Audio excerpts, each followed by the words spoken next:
Hey everyone, welcome back to the long-delayed Sun Ultra 5 restoration part 2. So please check out the previous episode if you like, and in that one we upgraded the RAM from 256 to 512 megs, we did an open boot PROM or BIOS update, and we replaced a pretty sick sounding CD-ROM with one that was a little bit slower but worked a whole lot better. In today's episode we're going to work through a couple different storage options to see if we can get something that works. We'll make sure we've got Solaris installed. We're going to do an upgrade of our graphics from the onboard PGX 24 to an add-in PGX 64 graphics card, and we'll do a little bit of retrobriting on that very yellowed front panel to get it looking a little bit more brand new. All right, let's get started.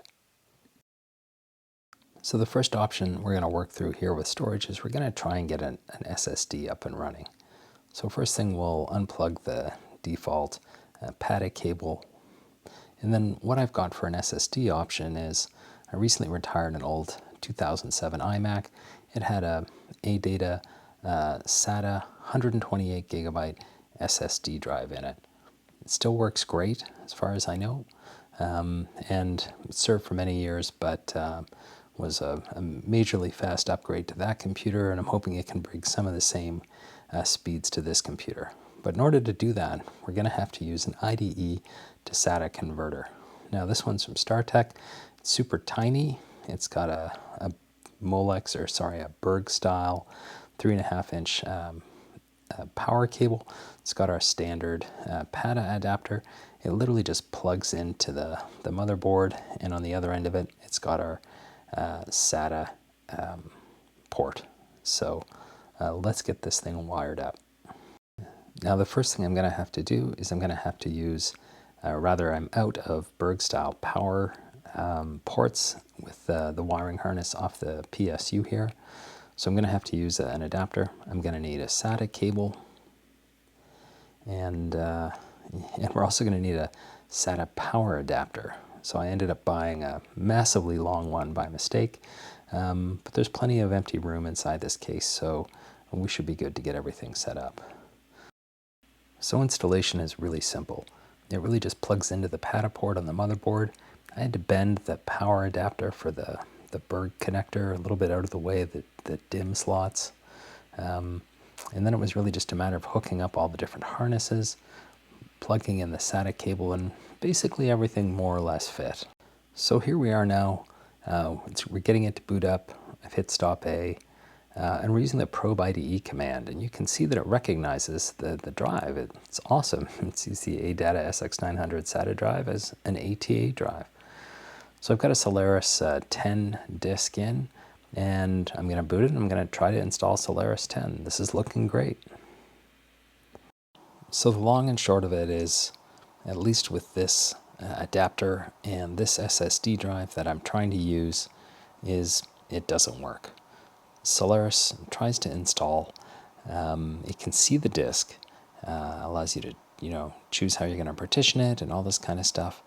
But then unfortunately, when you actually go to do the install and it goes to initialize and essentially format the disk, the problem is you just get bus timeout errors.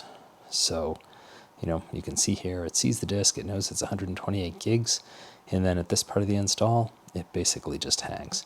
I've tried it with a bunch of different versions, with Solaris 10 from 2006, with Solaris 8. I basically get the same thing. You're seeing the text install here because this was Solaris 10 from 2009, which requires 768 megs of RAM to use the graphical installer. But sadly, and I don't have any other SSD drives at home that I can really test out, so I gave up on this option. So our next option here is to use an IDE to compact flash SSD adapter. And this one just comes with a Molex to Berg style power connector. It's a little bit simpler as there's no sort of external drive and SATA cable to use and SATA power cable to use. Here's the adapter itself. You can see it's pretty straightforward. You just plug in a compact flash card. It's got two connectors for the parallel ATA. One is a 2.5-inch dial, one's a 3.5-inch dial, and it's got that typical Berg style or floppy style power connector. There's a couple jumpers on it to be able to set primary versus secondary, that sort of stuff. But it comes out of the box, so basically, set up as you would if you're plugging it into a primary PATA port. So it's really just a matter of connecting our PATA cable to it, and then hooking up the power cable and connecting that the Molex connector from our power cable to one of the spare PSU Molex connectors, and that's pretty much it.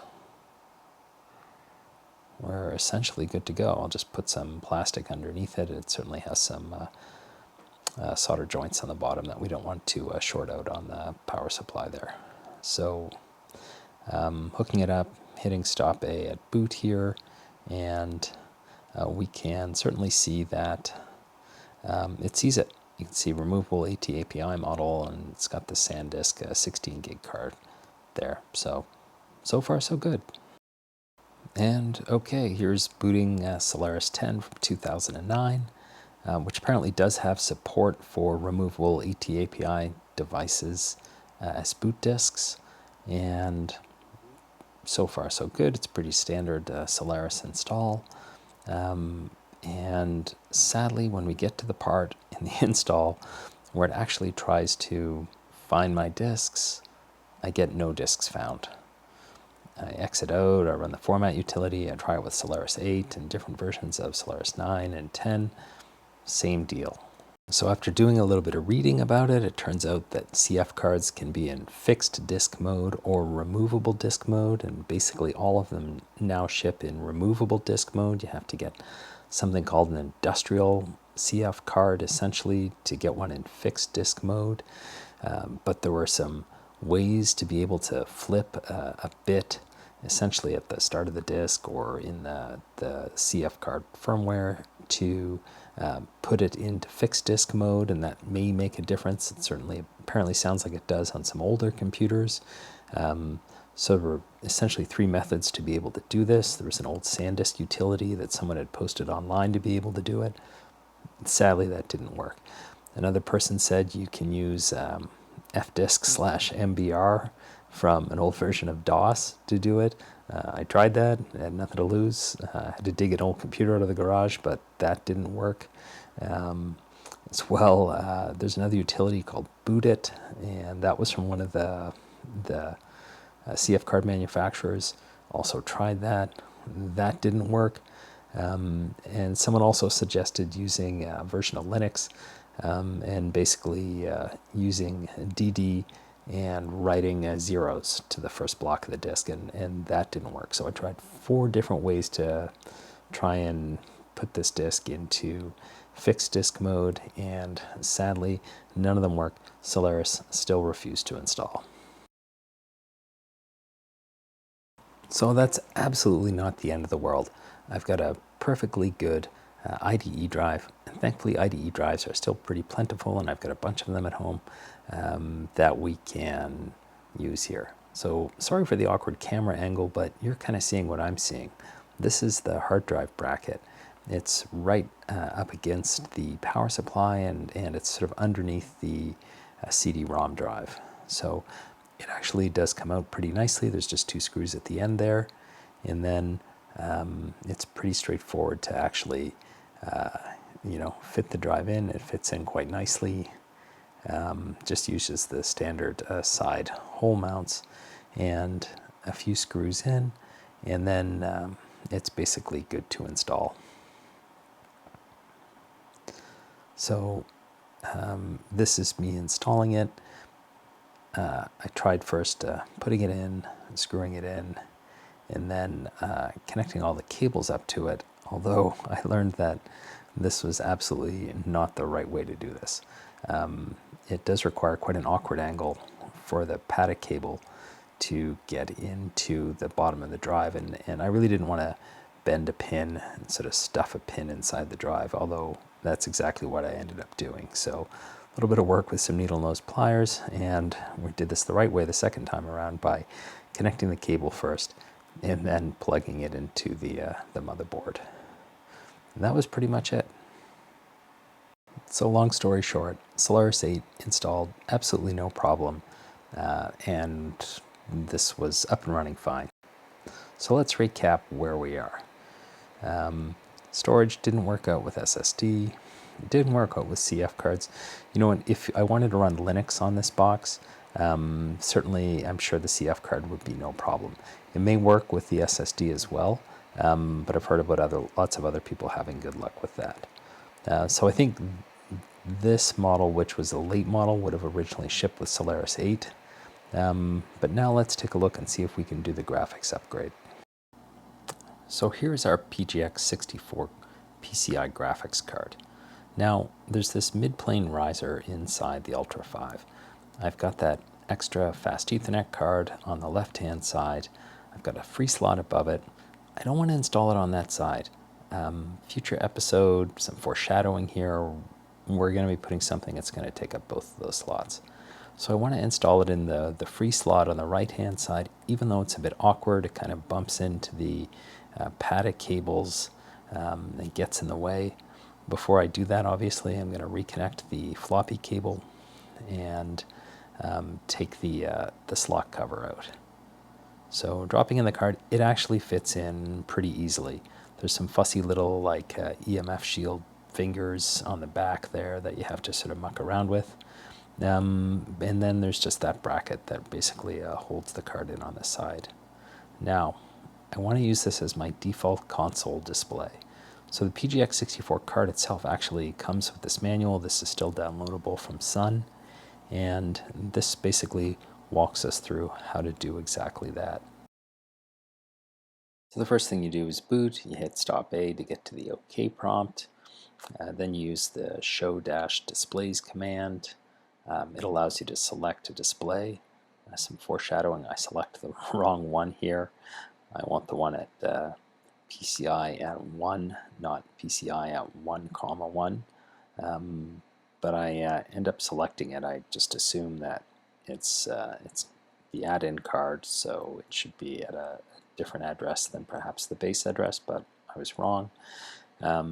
Anyway, I go ahead and select it, and then you use the nvalias command to create an alias for it, so that you can then basically set it as the boot device more easily. And we point that alias at the actual address for that device, and then we hit enter. And then our next step is to use the setenv command to set the variable output device, output-device, and point it at that alias, or PGX64. So now we're going to set another environment variable for use nvram-rc. We're going to set that to true, and as the last step, we're going to reset. So here's where that foreshadowing comes in. I had selected the wrong device. It comes up in sort of a wonky display mode, and this is me more quickly selecting the correct device and creating a new alias and going through the whole process again. But you can see on reboot here, we're greeted with the Sun PGX64 logo at the boot banner, and basically all is well. We've basically reassigned this as our main console device, so we want to make sure we're plugging in the VGA cable into this port on boot. We can certainly use it in dual head mode, but that's basically all there is to it. With a bit of playing around with the M64 config utility in Solaris, I was able to get it running in 24-bit color. It was really spectacular, but switch back to 8-bit color so I could get back to playing Doom and doing some benchmarking. And how did the benchmarks go? Well, it made a real improvement. I was seeing 81.9 frames per second in Doom with the PGX 24 and about 97.8 post-upgrade, so about a 20% improvement. And we saw the same thing in Quake, went from 42.8 to 50.2 frames per second. But what if I wanted even more performance out of this computer? Well, this blew my mind. I was watching a Rene Rebet video, and he showed how you can actually overclock your Ultra 5. So here it is. There's some hidden commands in the open boot prompt. First thing you do is you type also hidden, and then d pound 440 AT-speed, and that's pretty much it. So you can then look at the actual processor speed, and the CPU is now running at 440 megahertz, right? The bus speed is unchanged, but the UPA speed has gone up as well. So we basically just got a free upgrade, and it turns out this is actually perfectly stable and it runs great. So let's look at those benchmarks again on our overclock system. And pretty awesomely, you can see here the overclocked 440 megahertz one, we bumped up our FPS in Doom to 107.4, so an almost exact 10% performance improvement, indicating that in Doom anyway, it was CPU bound. However, Quake is a bit of another story. In Quake, this is a single processor machine. There must be some bottleneck, presumably with the video card, where overclocking it by 10% really produced an almost unnoticeable performance improvement. So some interesting insights into how this stuff all works. All right, time for some retrobriting. I forgot to take the disassembly video, but we'll show you the reassembly video. Anyway, front comes off. However, there's still a power connector connected to the reset switch on the front. You can see it on the right-hand side there. And here we are. I've got the LED slid out of its light tube, and this really does take 2 seconds. The leads are soldered onto the switch, and so it's really simple. All I had to do was touch them for like about a second, and they came right off. And the switch itself wasn't glued into place. It literally just falls out directly underneath with even a gentle touch with a screwdriver blade. So my usual retrobriting routine is really just to use the peroxide cream. This piece wasn't actually too big. The purplish feet were fairly yellowed as well, so the rest of it can't be disassembled. So I really just coated the whole thing, wrapped it in saran wrap, and put it out on the back porch in a bit of sunshine. I think I actually did this in March, and it didn't work all that great. It certainly got a bit brighter, but then I did round 2. A very nice friend of mine lent me some grow lights, and so I just put them in a box with some tinfoil. Here's a shot inside the box, and I think I ran them overnight. So here's original, and then this was after sunshine with about 3 hours, very weak sort of winter sun. And then here was the final after more time in the glow lights. So it really does all help. You can see it's not quite as gray as an older Sun mouse, but significantly improved from where it was with a very, very yellowed appearance as I received it. And just taking a quick look at it, I completely disassembled it. I really didn't want any water trapped inside. So I took the feet off. They just come off with one screw each. You can see there's still a little bit of a white patch on top. There was a sticker there originally. But otherwise it looks pretty good. It didn't fade the paint on the Sun logo. It didn't fade any of the paint on the Ultra 5 logo. And the zinc screws, or I think that's a zinc coating yellow. I assume that's not cadmium. They did get a little bit rusted by the peroxide, but that's neither here nor there. Not really a big issue or going to cause any problems. Getting them in, they were a little bit fussy, but the whole thing really reassembles without any problems whatsoever.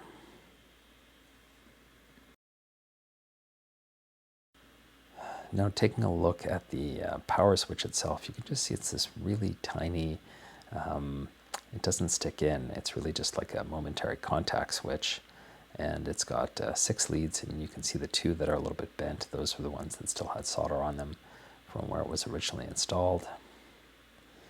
And it just pushes inside its enclosure there, although there's really nothing to hold it in, and I'm going to have it upside down in order to do the soldering to get the wires reattached to it. So it's easy just to pop it back together through the front, put the button in, and then put a piece of masking tape over it so that it doesn't all fall apart while you've got it upside down and are soldering it back together. So next up, it's really just a matter of getting the wires sort of soldered back on. There's some heat shrink tubing on them that I had to remove in order to be able to get a bit more clearance. They're extremely short, short wires, and there's not a lot of room when they're sort of packed back inside the case. It was definitely one of those situations where you kind of wanted to have an extra set of hands, and there really wasn't a great way to get down inside. So I think I pre-tinned the leads so that there'd be some solder on them that would melt and stick to the connectors on the switch. I'll save you the hard part of getting the LED back in. That was really, really fussy. And I just put a little bit of hot glue on the back of the switch to hold it in place and keep it from falling out, and also to just sort of electrically protect those switch connectors. Final thing to do was just to reinstall the metal tabs. I had taken those out to do the retrobriting. Those would have gotten quite rusty for sure. So those aren't the kind of things you want to leave in the plastic while you're doing the retrobriting.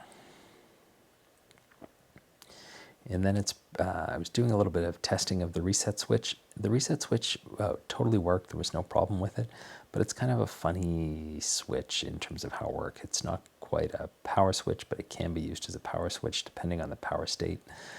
There's an actual mechanical on-off switch on the back of the PSU, which is really what controls the power for the Ultra 5.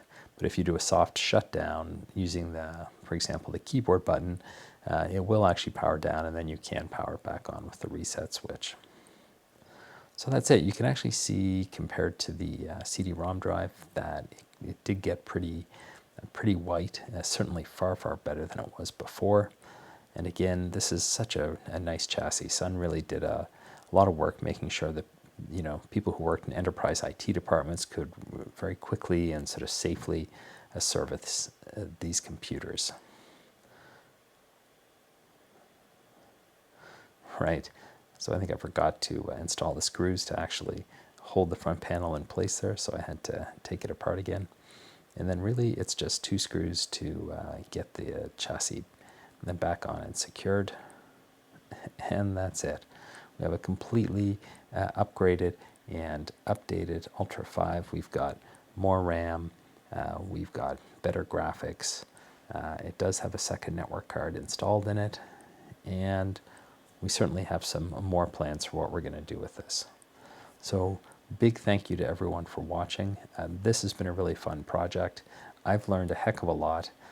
Some things didn't go as planned with the SSD and the compact flash, but I ended up learning from it anyway, so it was certainly enjoyable. Sorry it took me so long to get this one out.